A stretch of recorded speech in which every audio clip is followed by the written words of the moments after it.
Thank you so much. I've been trying and trying, but no one was willing to give me a ride. I met another lady just now, but she seemed to be in a hurry, or maybe she was just wary of taking a stranger. Or, oh yeah, taking a stranger. Either way, it's understandable. So this must be where Barbara, after Argus left Barbara. She called me Miss Sheep, but even a sheep could be dangerous on a long, desolate road like this. The little sheep follows close behind her companion like a cloud skirting along the ground. Miss Tuesday. That's your name, right? I think. Are you familiar with the area? I have a question about this path we're walking. Tuesday slows down to come side by side with Barbara. Yes. I surely am, Missy. It's a shortcut to the motel. Most prefer to follow the highway. I don't blame them for sticking to the main road. The rumors around Route 77 couldn't be more terrifying. Eerie sounds, sudden fog. Who knows what could happen on a muddy trail like this? I remember. Oh, that strange sound. I heard it on my way here. That's what scared off my driver. That explains why a child like you was standing by the road all alone. How cruel-hearted your driver is. It's dangerous out here. Even local like me wouldn't wander the roads alone at night. The baby in her arms pushes against his swaddle. She quickly tucks it back in. Tuesday's cheeks flush red, perhaps from the effort of carrying the child in the Texas heat. Oh, miss, I'd be more than happy to hold the baby for a while. If you trust me to, that is. Sweetheart. Oh, don't you worry, dear. The little one just fell asleep. It'll make a fuss if we accidentally wake it up. And shouldn't you be worried about whether you can trust me? Sorry? That should be a hint there. There you are on a deserted road, and up comes a friendly stranger who offers a place for you to stay the night. I claim to be a motel maid who just happened to be passing by. But why would a maid have a baby in her arms? Why not? You've come all this way with me, Missy, and now you're worried if I can trust you? Have you heard this baby in my arms make a single sound? That could be cradling a butcher's knife, a monster, or the skull of that terrified driver, his eyes still wide with fear. Wow. Tuesday draws nearer, looking Barbara in the eye. The little sheep dares not. Oh dear. She raises her arm and sweeps Barbara's shoulder. Oh! A gunshot echoes and a flock of birds takes wing. Barbara's heart is pounding. There's dirt on your clothes. Oh, and they're such nice clothes, too. I'll clean them up for you when we get to the motel. That must have been when Argus ran into those guys in the desert, so she shakes her head apologetically. Thank you. Regretfully. I should be thanking you, dear. So many of my guests are running from the law or smuggling something. You're like a rose among thorns. I was just making a little joke is all. I didn't mean to scare you. In fact, I went to the roadside to wait for a customer, but they never came. And my baby's been fussy lately. Won't sleep unless I hold it in my arms, so I took it along with me. Anyway, we're almost there, but do be careful outside alone in the future, won't you? This way, please. Oh, it's beautiful. I'm glad you like it. I put a lot of effort into running this place. Here, her face is pale with fatigue, but she still manages a grant. You see that sign?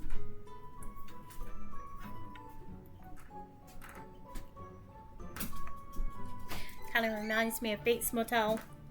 Tuesday's Motel? Yes. My mama used to run it. I took it over after she fell sick.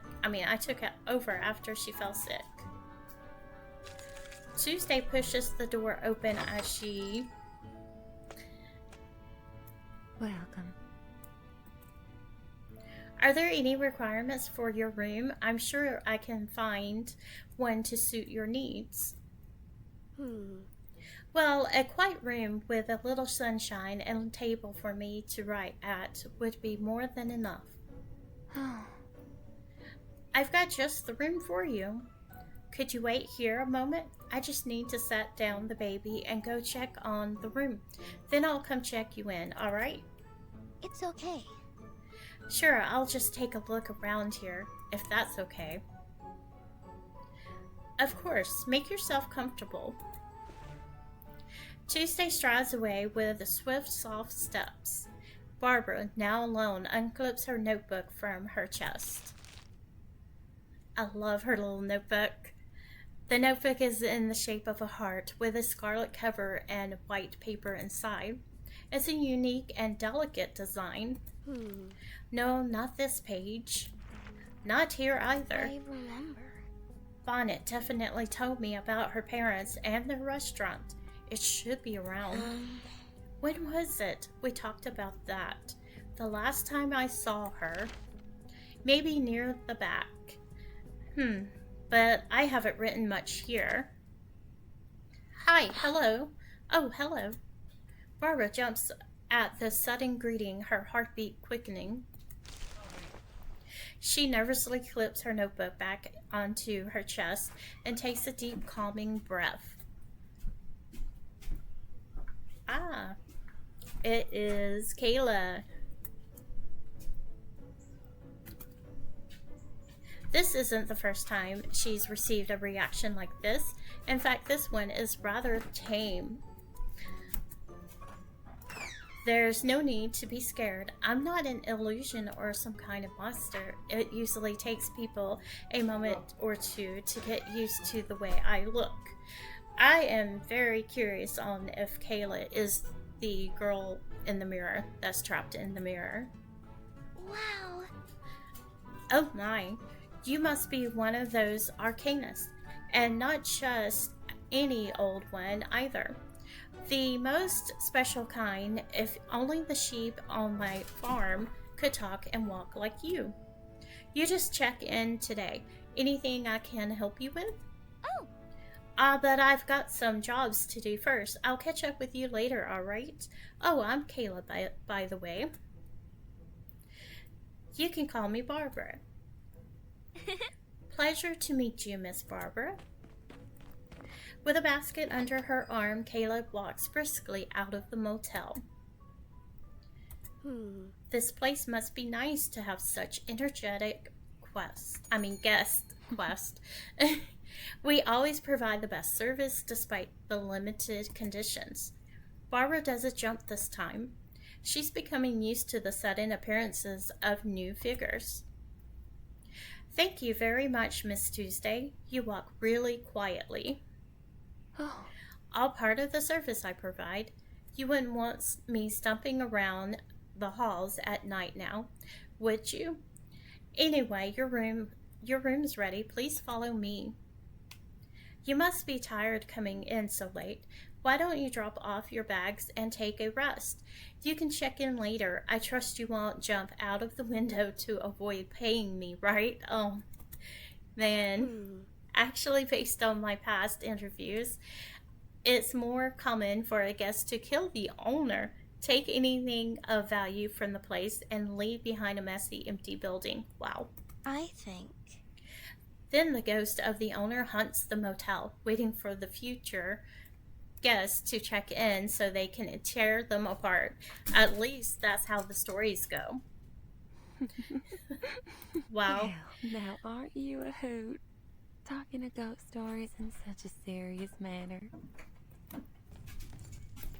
I'm sorry. I didn't mean to frighten you. I was just retelling the stories I'd recorded. That's the job of an my sweet editor. child. Don't you worry, Missy. I love these kinds of stories. What would life be without a few ghost stories to keep things interesting? Your room's just at the end of the hallway. We provide one free meal of a sandwich and hot milk per day. This is the room. The door is unlocked. Go ahead and open it. Barbara steps forward and reaches for the door handle. I wonder when she gets in the red door. It's a door like any other. It's painted a simple color and a little worn. Tuesday suddenly leans forward, staring at the wall between Barbara's door and the previous one. What's going on? What? Okay, there's the door, the red door.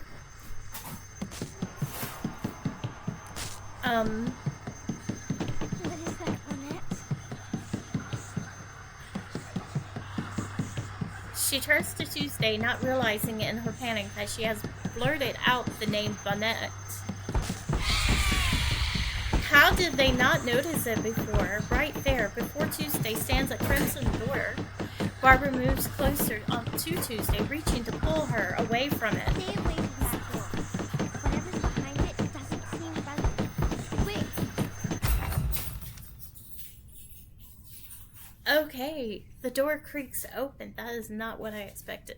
Tuesday puts her hand on Barbara's back. Barbara can't tell if she's trying to support her or push her in.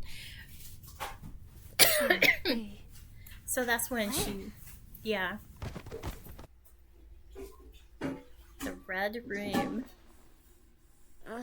did I trip? Nope. You were pushed, not bleeding. Miss Tuesday?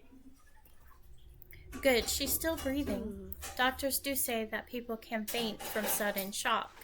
She cautiously checks Tuesday's condition, then stands up to look around the room. So, did she not push her? I thought she pushed her.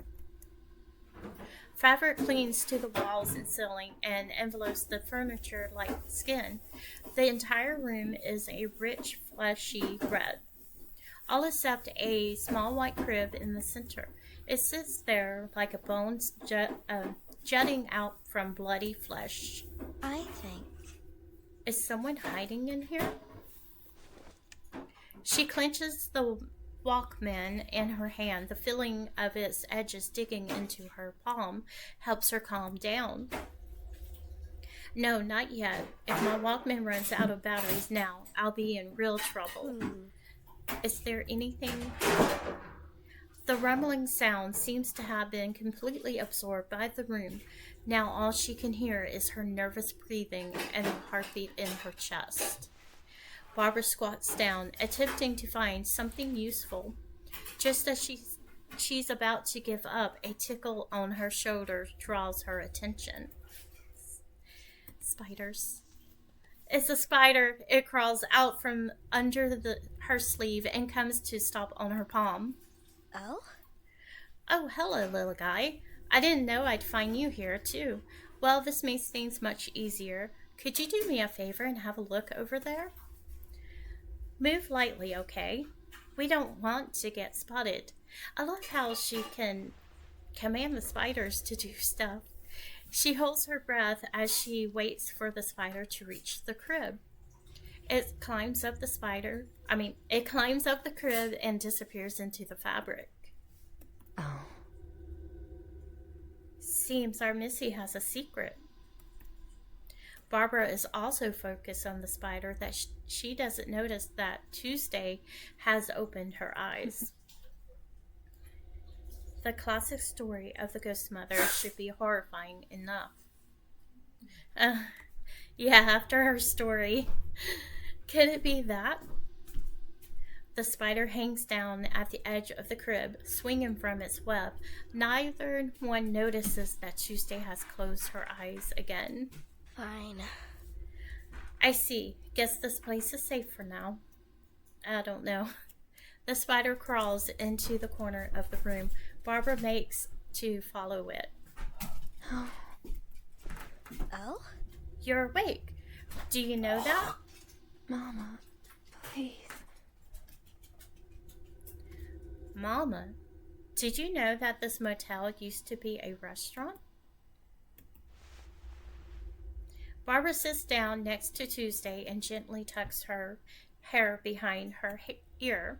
Tuesday murmurs, seemingly sound asleep. Her face looks almost serene, even in the eerie scarlet room. So we're going to get to see how the interview Not plays out. So fast. Not so fast. You'll get dirt on your clothes. It's okay. We're in a hurry. A little dirt is the least of our worries. As soon as this interview's over, we need to follow the wind to be safe place. I wish Atu would find a stable shelter so we didn't have to change locations all the time. I always hear people moaning about losing precious documents during the move. Ugh. At least they didn't lose themselves. I was hoping to take you to my parents' restaurant, since it's so rare that we're here in Texas. But since we're in a rush, we can go next time. Although, will there be a next time? Huh. What's wrong? It's nothing special, just a regular family restaurant. Don't tell me you've got caught up in those fancy places the Atu folks always go to. You know I'm not. Barbara tilts her head as she tries to capture every detail in the wind. I think. It'll take another half day for the wind trajectory to become clear. Is that enough time for us to have a meal? It's still a little rushed. I'll make sure we have enough time to enjoy a dinner together next time. I lost you to a place where the wind can't go. Until today. Interesting. Research has shown that the companionship of animals with soft fur and a mild temper can help soothe emotions. The current situation further proves this statement. In the company of the little lamb, Tuesday's breathing gradually slows down. Are you reliving lost memories in your dreams? Or is it just a coincidence? Are you still you?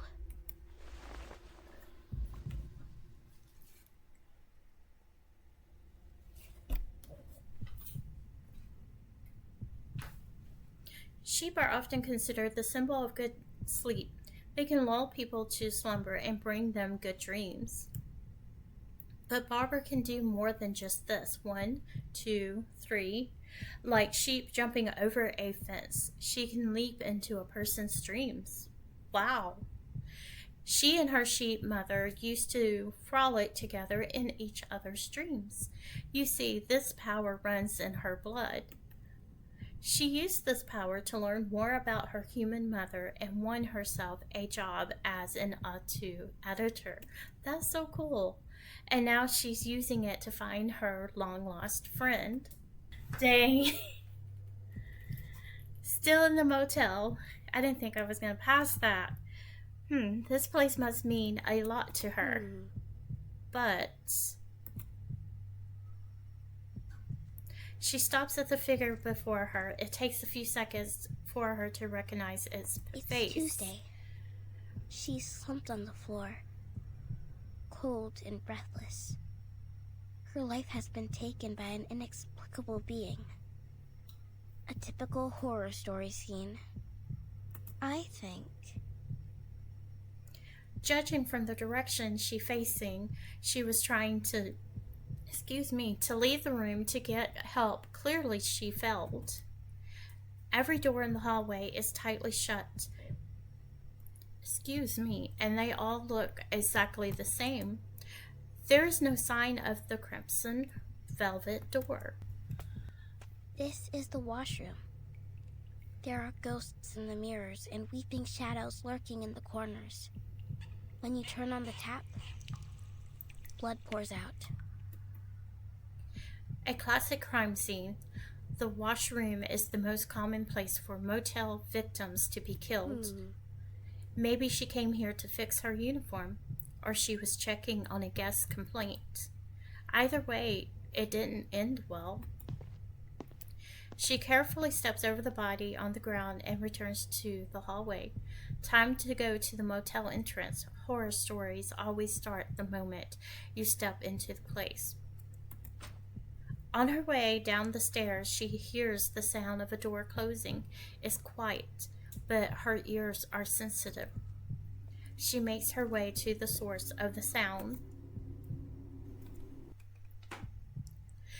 This is the door. Hello? Anyone in there? No answer. She peers through the keyhole, empty. There doesn't seem to be any place that someone could hide either. Unless they're just out of her sight. Pressed low against the door, nothing but a thin piece of wood between them. She changes her angle, getting on tiptoes to try and gain a better view of the... I wish I could read faster. And there's Tuesday. There's one in here too. She stumbles backwards and her eyes fall upon the shadow stairwell to her right. The steps disappear into total darkness. Barbara shudders. Will Tuesday be waiting in the shadows or at the front desk? What's hiding in the silent darkness? It's just a dream. I've never known anyone to dream so calmly about their own death. No one knows what happens after we die. People are as terrified of death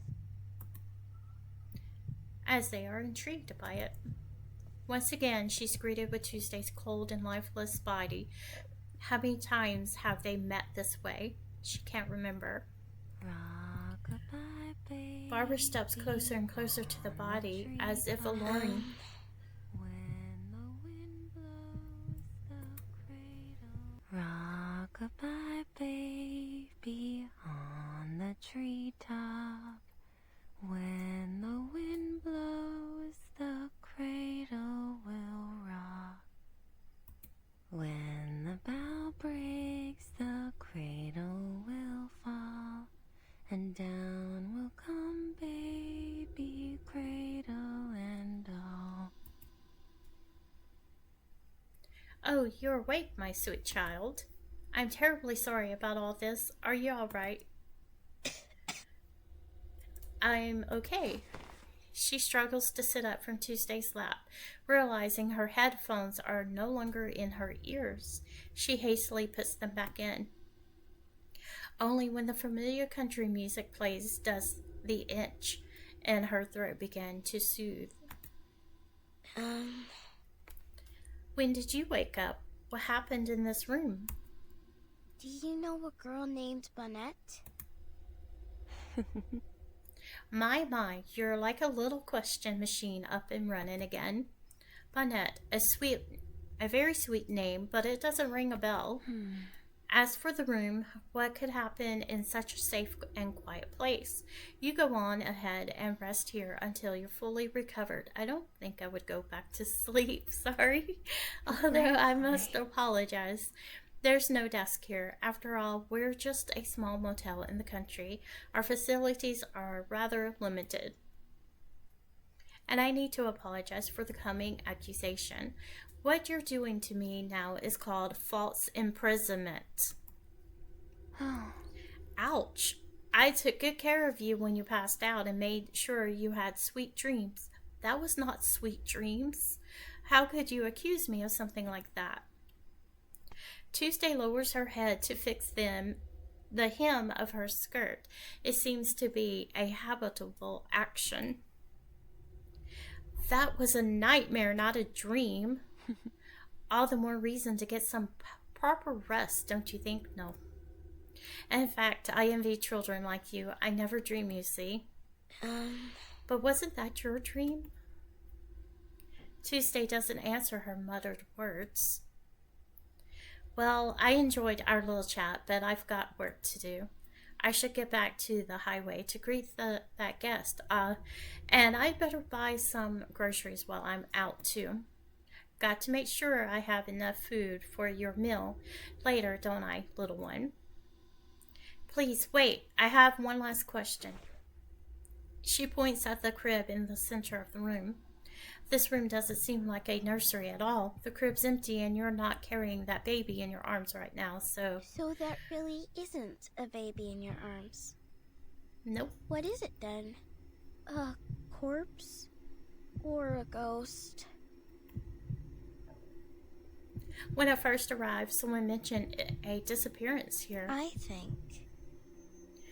There are too many weird things happening here. Your baby, missing guests, bizarre rooms. She wants to ask what's next.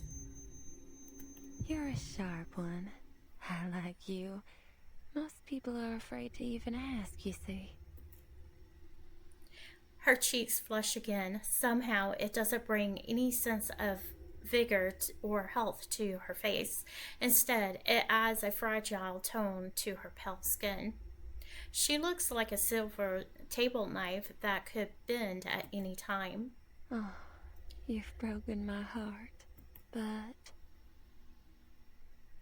I'll answer your question. You can't just punish your children every time they make a mistake. Because one day they'll get used to it, and it won't frighten them anymore. The truth is, the baby in the swaddling cloth is my youngest and most beloved child. It doesn't want to see you. Gets jealous, you see. That's why it's best to separate you two. As she says this, she makes her way to the door and closes it with a gentle click. I suppose that answer will have to do. Well, interviews rarely go as planned now, do they? She checks around the room trying to find her spider friend. She squints as she tries to spot the little thing. The good news is she has plenty of time to search. The bad news is her friend seems to be gone. All right, why don't I review the information I have so far? Are Tuesday and Bonnet the same person? The current answer seems to be no, but I still have some reservations. Next, the secret of this motel. She turns to the next page. My arcane skill only takes effect when I touch something who's dreaming. When I entered that dream, I had one hand on Tuesday and the other on the floor. I think. And she just said she never dreams, so... Oh, my sweet child. Have you figured it out? Then maybe it was the dream of a ghost. The ghost of someone who died in this motel. She sighs in disappointment and steps away from the keyhole. Silly child. As if agreeing with her, the other doors in the hallway open and close synchronously. I know I said that wrong. Quiet now, we have guests. The door beside her opens and spits out a spider. Leave them. She could use a few spiders to keep her company. You've done well, little one. You can come with me. She disappears into the dark hallway. So our sweet, silly little sheep girl still couldn't figure out what was going on. It's far more interesting than a simple motel murder. The truth is, well, this is how the story started. Dang.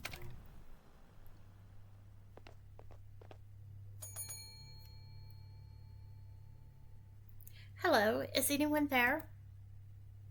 I heard you're looking for a new maid. No reply. The girl walks to the front desk. A blank application form is lying on it. Name, this should do. Tuesday. Tuesday sounds like a criminal alias, but more friendly. The name of the girl who ran away from home and broke into a haunted motel.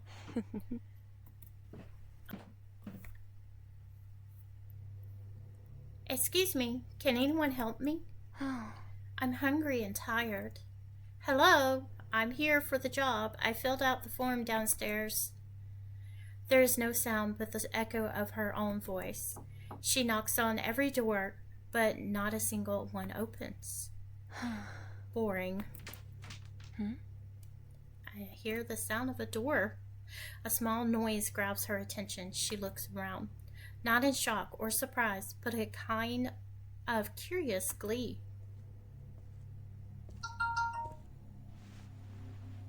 Standing in front of the source of the sound, she bends over to look through the keyhole.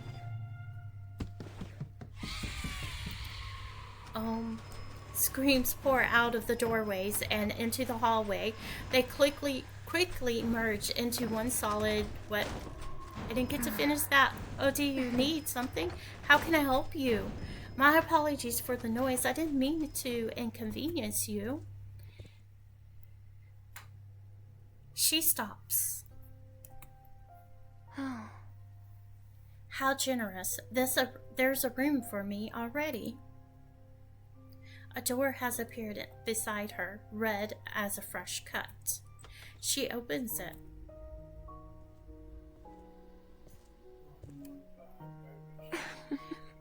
What a beautiful place. It's like I'm in a beating heart. Excuse me. Too bad I can't feel your rhythm in my hand, but I can touch you. Huh? Is it me who's trembling or you?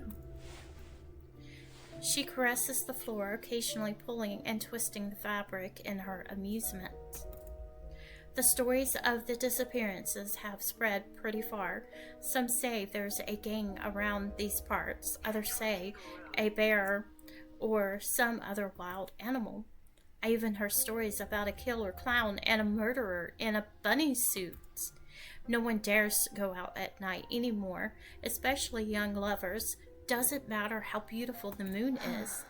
And despite all these stories, no one has ever stopped to think that the motel itself could be the culprit. Is it because the thought has never even come to their minds, or that it seems too ridiculous to be possible? She stands up, releasing the fabric from her palm. The answer is simple. They're afraid, just like you're afraid of me right now. Oh, my sweet child. I know exactly what your fear is. You're like a child holding his breath in his room. He's staring at the crack beneath the door. The light from the hallway always shone there, but now it's gone. What's blocking it? Who's out there? The wall and floor press tightly against one another, producing a sound akin to grinding teeth. Daddy, Mama, is that you? Older brother, are you here to kiss me goodnight? The doors stay silent and the crack stays dark. His mind races as he tries to make sense of what's happening. Maybe it's a rat or a kitty cat that hopped in through the hallway. A window slams closed in the distance. Finally, the light returns beneath the door, and in the dim light, he realizes he made a mistake. Whatever it isn't outside the door. It's in his room. Gusts of wind surround her in a fearful, painful howl. Yes. Yes, fear often comes from the loss of control, from the unknown. But Poor child, facing all that with nothing but a blanket to defend himself. He spent that night with eyes wide open, but once the morning light came, there was nothing but an empty coat lying in front of the door. She hears footsteps coming toward her. But that coat wasn't his, nor was it any of his family's. Who left the coat on his bedroom floor? He still wonders to this day. Intriguing. I can tell you that you're still a child yourself, needing care and companionship. Maybe you could use a maid to tell you bedtime stories and a friend to spread fear for you. What do you say? A cool soft touch climbs up her pinky finger. With a few tweaks, the story could be quite different. The child comes home late, enters his room, and before he can turn out the light, feels two eyes staring at him through the darkness. Both are terrified. Neither one dares look away. Their two worlds have somehow collided. She recognizes what's gripping her pinky finger as a child's hand.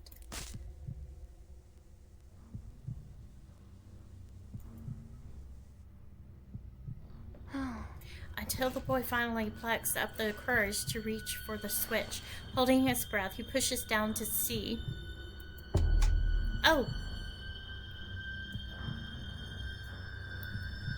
See, this time fear comes from the known, the doubt of oneself. Or at least something disguised as oneself. The little hand lets go of her pinky. She hears the footsteps hurry away and disappear into the other side of the room. You still can't trust me, but that's very sensible. You shouldn't easily trust someone, especially when they're too similar to you. But I'll stay here and tell you everything I've learned from the outside world. She spins one story after another, like a patient mother soothing a naughty child. A knock on the door interrupts her. Oh, who could that be? She opens the door. So long. Can I help you? The gout lady in front of her doesn't answer. Instead, she starts to unbutton the maid uniform she's wearing. Soon the dress is off. She neatly folds it and puts it down next to the door. Without a word, she turns around and leaves. Well. It looks like they switched hands. The windows of the entire motel creak open and closed, and the sound of rustling and scratching emanates from within its walls. She realizes this is an expression of its joy. Thank you kindly. I'll take over from here. Tuesday bows deeply to the now former motel maid and picks up the uniform she left. From now on, she will be the maid of the motel and the owner of the house that feeds on fear. Oh my goodness. Does the story end there? No. Oh no, after all, this motel is far older than I am. It has its own wisdom. It approved of me, but it didn't fully trust me yet. Be patient, dear. The time will come. Lucky for you, the time is now. Look.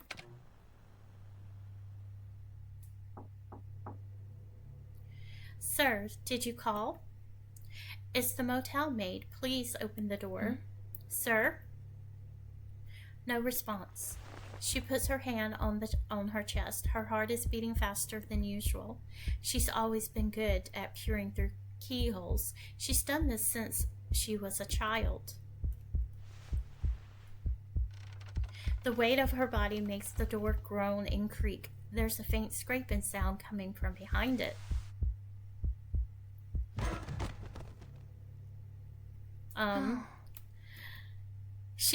She's also used to the sight of a dead person's eyes. Another poor guest.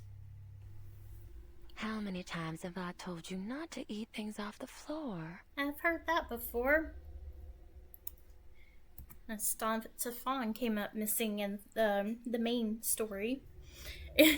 Several guests have asked me where Mr. Jaden's gone. It's getting difficult to come up with excuses. You promised to let some guests leave here alive so that the stories about us would go further, remember? But now, between you eating them and those cultists sacrificing the rest, soon we won't have any guests left. The wall shakes in dissatisfaction. This is not open for discussion. No more eating dead guests. You hear me? Oh my goodness. Don't get involved with the guest problems. Let them figure things out themselves. The sound of hurried footsteps echoes in the wall, disappearing into the distance. Tuesday leaves the room in silence. Oh my... We had our quarrels, but that was a long time ago.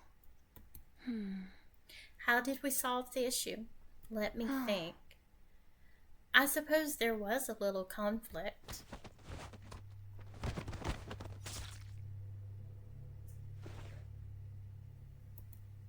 Miss Tuesday.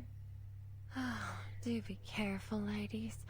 The blood will be impossible to remove once it seeps through the carpet and soaks into the floorboards. Oh. But don't worry yourselves. I'm the maid. It's my job to clean these kinds of things. Sorry, I suppose I'm feeling chatty today. My apologies for bothering you. Actually, I wanted to thank you for cleaning up after us and giving us a place to stay.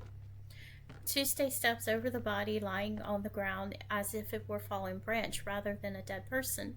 She sees the fleeting look of fear in the woman's face and smiles. This is her first reward of the day. But something else catches her eye. What's this? Is that me? Is this a vision of my future? The figure slouches against the doorframe is indeed her. The puddle of blood beneath her has painted the floor a dark red. There's a knife sticking out of her chest. She reaches for the wound. It's soft and warm beneath her fingers. Interesting. Who would use a butter knife to kill someone? It can barely cut a slice of bread. A faint voice comes from behind her. Miss Tuesday? Yes? Is there anything else you need? You're shaking. I can tell by your voice. Entranced by the sight of her own dead body, she answers without turning back. That smile, I've seen it before. Is that you? Christine from the farm. Tuesday turns around to meet the woman's eyes. She ignores the knife clutched in her shaking hand. Ah, you remember that girl? Of course I do. She scared the crap out of Tonks. He still won't go into the forest alone. Ever since that day, he's talked about the eyes in the forest, that if he went in, his eyes would be pulled out and hung in the branches. And Jacob still thinks there's a ghost in his attic, too. I'm sorry to hear that. She never wanted to ruin anyone's life. I know. She takes a step forward. It was her life that was ruined. She could have gotten married, lived in a cabin near the farm, and visited her parents anytime she'd liked. They never should have let those two fugitives escape. Those monsters even shot the kids. Blood drenched the couch. No one ever saw Christine again. There were all kinds of rumors that she was killed and dragged off somewhere, or that she ran away and starved in the fields, or even that she led the fugitives there herself. But I guess you came here, huh? I understand, given what happened. Oh. Is that all you wanted to say? She maintains a polite smile. Do I know you? This is a small town, so stories travel fast. But how do you know it so well? Could you elaborate a little about the blood-soaked couch, the cup of coffee on the table that was so turbid that it was almost unrecognizable, and the broken nails dug into the floorboards? Where did you see all these? I saw it through the slit in the lock. It was terrifying. I couldn't help but imagine if I were the victim. Her cheeks flushed red. You don't remember me? We were friends. We lived in the same town. I was there when you told us the story about the eyes in the forest. Her voice shakes, together with the knife she's holding. We played together, had fun together. You were the bravest of us all. What are you doing here? Trying to avenge your family or something? Look. Be careful. Something's wrong with this house. Every night, I saw Jaden's eyes near the bed, in the dark corners, in the wall. His face torn apart and smeared on the wall, his mouth mumbling about the murder on the farm. That reminds me. You look just like poor Christine. Trembling. It's okay, Christine, don't hurt me. I can't introduce you to them, and they will bless you. You can be one of us. You can be enlightened. Oh, You must be terrified by the nightmare. Should I walk you around? Perhaps that'll make you better. Don't! Stay away! Please! I can share their ritual with you. I'll keep the secret for you. I remember Jaden recognized you here and disappeared shortly after. And those rumors, it can't be a coincidence. Your whole family being killed when you just happened to be out. it's a crying shame that I didn't die with them. Oh, I won't do anything to you now, but I can't make you any promises about later. So run, Missy, run away while you still can. Step by step, Tuesday walks toward the quivering knife until its tip is pressed. As fear overtakes her, she drops the knife and rushes down the stairs.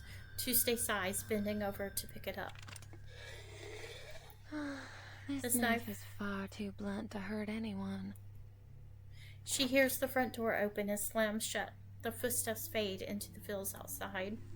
Laughter echoes from the walls around her. I didn't tell you the story so you could pull a prank on me. Nor use them to drive away useful guests. She feels the floor shaking as if a child is running on the ceiling downstairs.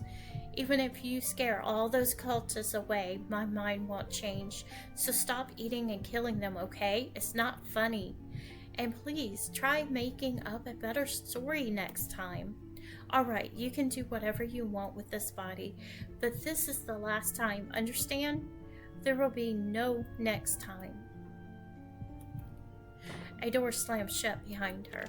She ignores the motel's bad temper, putting the knife away and fixing the hem of her skirt. Then she steps over her own body. And then, did they make up? Did they make up? What about the kid in the walls? Oh, it's not in the walls. It's the motel itself. Anyway, eventually we found a way to resolve the conflict between us. It formerly belonged to me. And I decided to be its caretaker. I once found a notebook left by the previous owner. She got lost, wandered in here thinking it was just a haunted house. Poor girl had nowhere to go, so she decided to stay. Do not enter doors that appear out of nowhere. Do not reply to voices they aren't real. Do not answer late night room service calls. There are more rules like this. She wrote them all down as if living in this motel was some kind of game. Oh, did she really believe that following these rules would keep her safe? Tuesday nudges the body on the floor with her foot. Sneering, scratchy sounds come from the walls. Saying Christine, oh my goodness.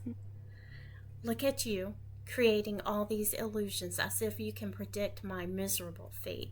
That I'd fall to the floor, scratching my throat, and gasping for breath. Suffocated by an eyeball. Oh. What did I see? What made me do this?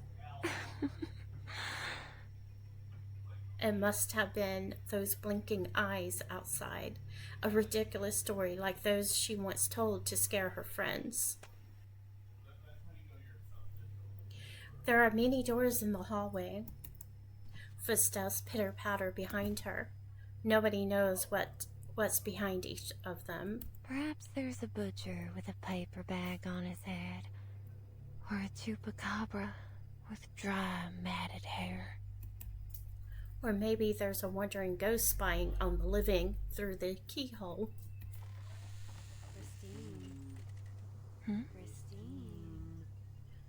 There are no windows here, but the wind still blows. Oh,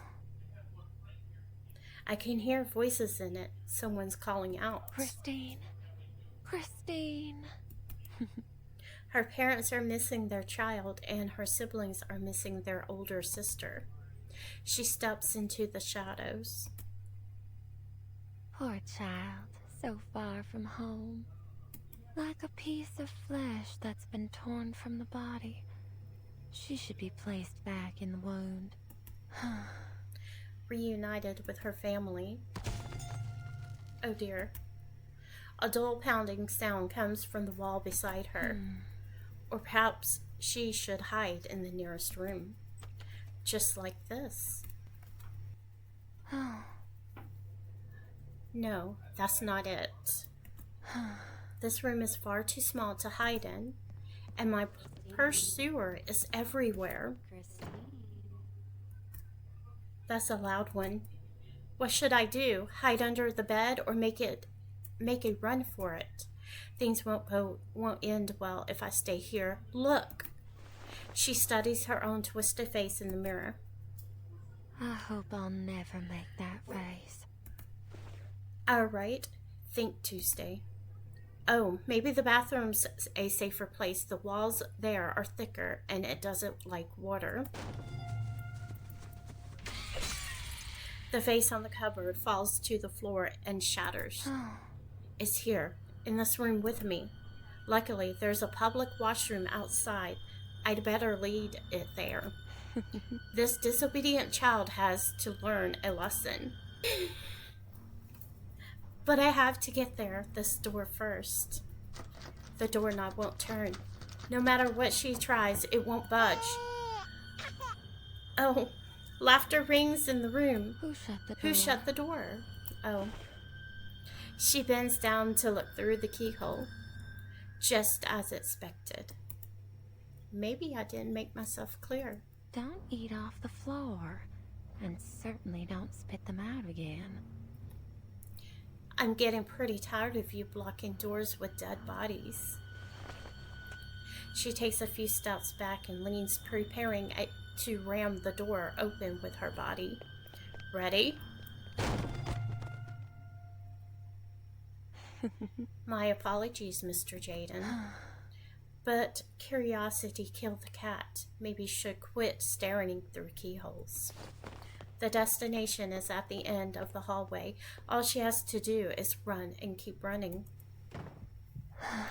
These walls are thick enough to hold it off.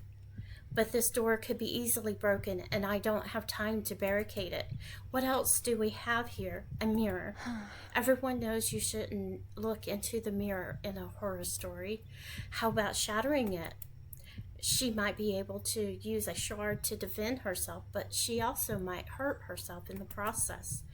Then she recalls that handy little thing.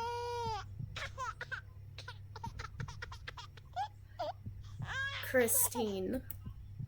She turns around to face the door. This is the obvious weak point. It most likely to break in through here. Watch your feet and stand firm. You don't want to fall like that vase. What a mess that would be.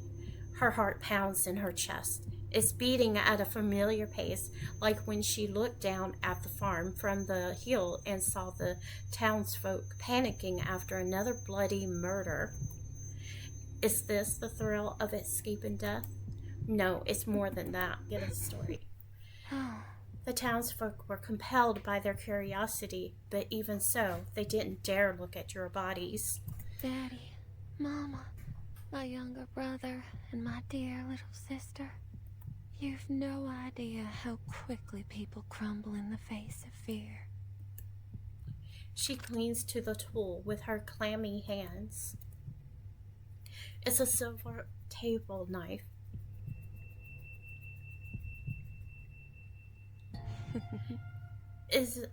It isn't threatening at all. Throw it away. What can a blunt knife do?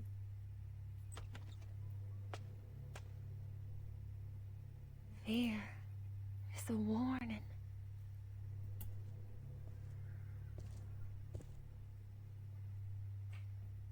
It protects us from danger.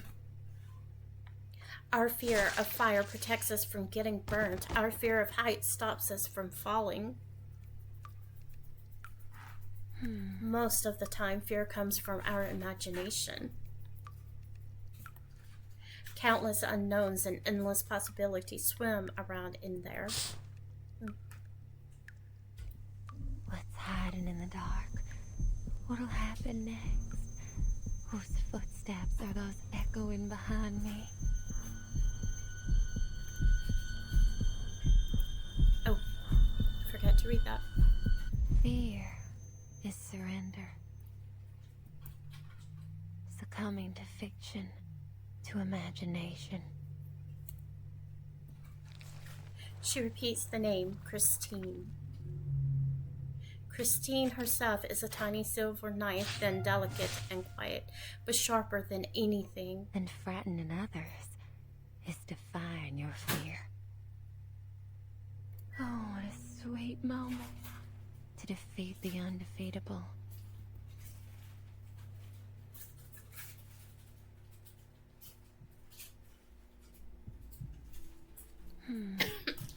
I forgive you.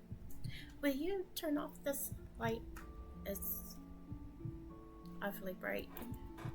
Because you need me, a maid to tell you bedtime stories and a friend to spread fear. You need a mother. A mother to teach you, raise you, and also scold you when necessary. A person who will teach you how to properly play with fear. Someone who will keep you from fire and water and all the rest of life's dangers. Thank you. I'm sure you've realized by now that your little tricks don't work on me. She touches the floor and feels the beating pulse of the motel. Fear comes from the unknown, so I need you to take a visible form. Then I can keep my eye on you at all times. So... I wish you were small enough for me to cradle you in my arms. A bundle of swaddling cloth appears on the floor in front of her. She picks it up. See? Fear isn't so scary. Good child. Good. Story time's over, children. Close your eyes. I'm going to turn on the light. Oh gosh. This is the suitcase. Her little audience doesn't hesitate to give her all the praise and applause, followed by lots of questions. After all, children are very curious. Before Tuesday can answer any of them, one voice cuts through the chatter. Finally, I'm almost out of the battery. I hope this is our last story time. While she's complaining, Poltergeist leans against her. What is that? Excuse me, I'm not a wall, you know? Oh, I'm sorry. I'm just a little scared. Crackling noises fill TTT's screen. You seem to have something to say, little ones. She smiles and looks at the huddling children. It's a teeny tiny bit scary. Next time I'm in a forest, I'll have to be on the lookout for those eyes. I will do my best. I will do my best to figure out what's going on. I don't understand. Will I go hungry if I live in the walls too? I want to play with it. Do I have to go into the walls to play with it? Huh? Maybe it doesn't need food like us, Elfin. Still, not needing and not eating are two different things. I wouldn't say no to a slice of Miss Bunny's apple pie. Tuesday smiles. It seems the children's thoughts have already moved elsewhere. Oh, I can make some desserts too. Let's see, we have 6 children here. 6. That's not right. That's not right. Oh, that's right. 8, including Miss TTT, who came to play with us a movie, and that girl under the sheet next to her. Now, children, why What? haven't you spoken to our new friend there? Behind you. There's someone behind us? LaSource feels a kind of pressure coming from the back of the sofa. Come on, join us. Here, use this napkin to wipe your face. Look at you. There's Oh, blood gosh. all over your face. Oh my goodness. Should we take a look? On the count of 3. 1. She's just trying to scare us. 2. It's okay, it's okay. 3. They take a deep breath and turn around. Barbara, hello. I didn't want to interrupt you, so... The room falls silent. Barbara pushes through despite the awkward atmosphere. Hello, Tuesday. I brought you your dollhouse. Thank you. Just put it on the table there. Just as she puts it on the table, Barbara feels someone pulling at her jacket. Wow. Goodness me, you're a sheep. Can we play together? I really like your fur. It's so curly and pretty. The other children quickly surround this new friend. Looks like they're getting along well. Good. Didn't want to scare these lovely children off. That little bit of mystery was just right.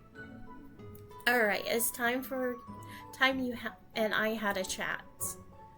She walks over to the stack of TVs and knocks on the top one.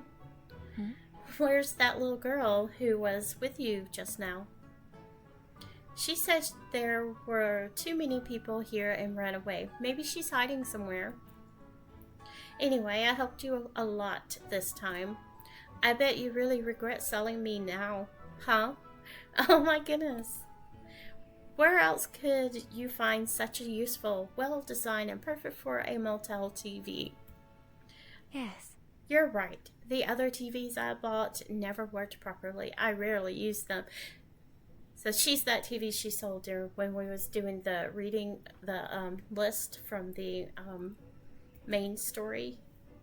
I couldn't have finished the story without you. Thank you. Oh, it's fine. If you really want to thank me, how about you tell me some secrets? I know you must have a load of them. Motels are one of the most juicy places for gossip, just like schools and restaurants. I haven't heard anything yet about the motel you once stayed in. But I do have something else to tell you.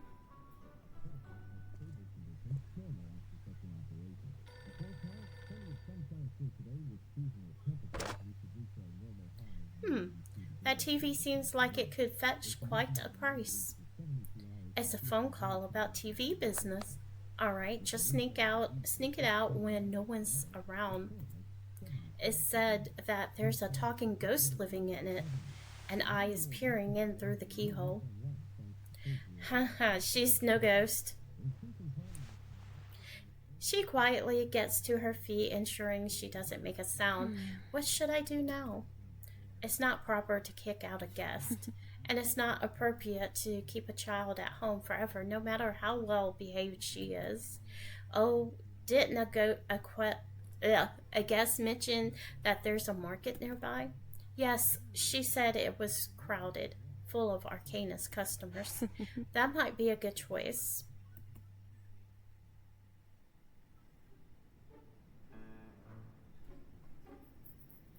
So you sold me on purpose. Oh.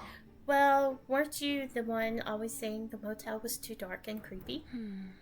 I thought it'd be better if I sold you to someone reliable. And the foundation was just that. It's thanks to them that we can talk face to face now. Alright,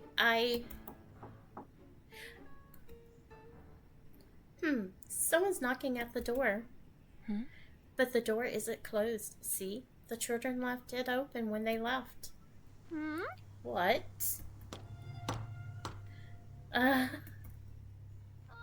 I need to go. Tell me more secrets next time, okay? Bye! The TV screen turns off in an instant. She's still so afraid of ghost stories. Just when I thought she was getting used to them. Oh my goodness. The dollhouse on the table shakes a little. This should be the right time. Tuesday, are you there? Again, there's no response. Am I too early, or perhaps I'm late? No. Or maybe she didn't hear me. She knocks one more time. This time, her knock is answered. It took you 5 minutes and 23 seconds to open the door. Longer than I expected. Is there any reason for that? So Verton was the one knocking? I was catching up with an old friend. You really scared her with your knocking. I was a little preoccupied watching her reaction. My apologies. How's your test going? Anything you'd like to share with me? With Miss Barber's help, we've managed to finish the mobility test. Good. It seemed the suitcase weakens the connection between the motel and the outside world. The dollhouse structure and furnishings are an exact replica of the original motel. The dollhouse, where's...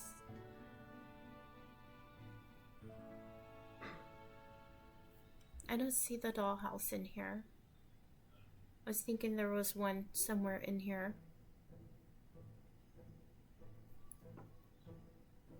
No, I don't see it.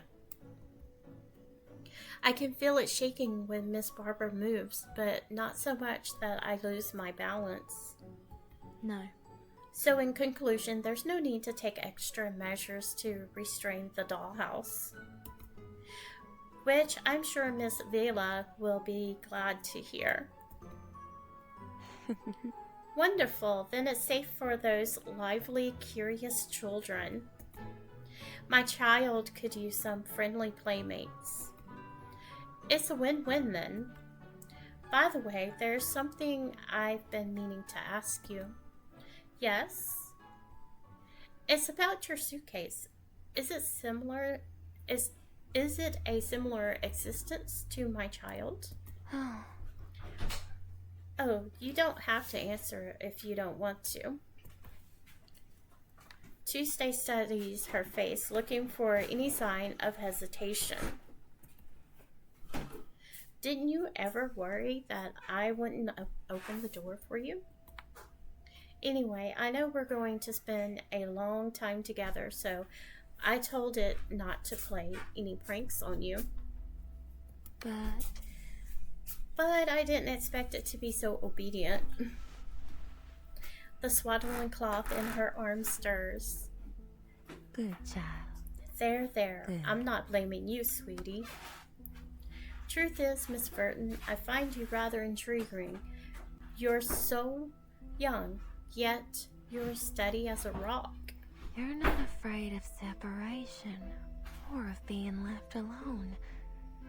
You don't seem to fear unknown dangers either. Even now, I don't see a hint of fear in you. Her pale face blushes, like a silver knife reflecting the candlelight. This is rare indeed. Are you really never afraid? Is she never afraid? Yes, she just knows how to hide it. Never is a strong word. It means not even once before and not ever after. No. I've certainly had my fearful moments, and perhaps there'll be more to come. But I'm not afraid right now. As you said, fear comes from the unknown. And as we learn about the unknown, we conquer fear. You're welcome to stay here with us for more, if you're interested. Oh, I see. You're confident. You must know yourself well. well, now that the story's come to an end, I wonder what people will do. And I'm very much looking forward to seeing it.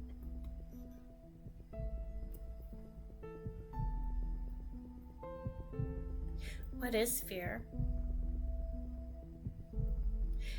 Is it a sound without a source, an indescribable creature, or a sword suspended by a single...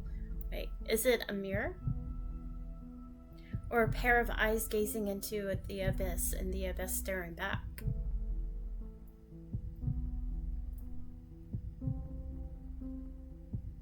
Whatever may come, I wish you all the best.